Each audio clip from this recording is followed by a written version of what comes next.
আজকে একটা খুব সুন্দর রেসিপি শেয়ার করব। দেখেই মনে হচ্ছে খুব ভালো হয়েছে, তাই না? খেতেও কিন্তু অসাধারণ হয়েছে। তাহলে চলো চটপট বলে ফেলি।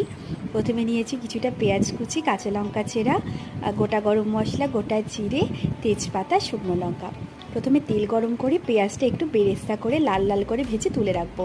আর হ্যাঁ, অন্যদিকে আদা রসুন কাঁচা লঙ্কার একটা পেস্ট করে নিয়েছি, আর কাজু বাদাম, টক দই, চারমগজ আর একটু পোস্ত বেটে নিয়েছিলাম একসাথে। টক দইটা ফেটিয়ে নিয়েছিলাম একবারে মিক্সার ব্লেন্ডারে দিয়ে, যাতে আর ফেটে না যায়। তো এরপর ভালো করে বেরেস্তাটা ভেজে নেওয়ার পর গোটা গরম মশলা দিয়ে, তারপর আদা রসুনের পেস্ট দিয়ে, একটু জিরে গুঁড়ো দিয়ে, একটু নুন অ্যাড করেছি, হলুদ দিইনি। তারপর দইয়ের যে পেস্ট করেছি সেটা দিয়ে দিলাম, একটু টেস্ট করেও দেখে নিলাম কেমন হয়েছে। তারপর কাতলা মাছগুলো দিয়ে ওপর থেকে ঘি, গরম মশলা আর বেরেস্তা ছিটিয়ে, কাঁচা লঙ্কা ছিটিয়ে নামিয়ে নিলেই রেডি এই সুন্দর একটা দই কাতলার রেসিপি। অবশ্যই ট্রাই করো, আশা করি খুব খুব ভালো।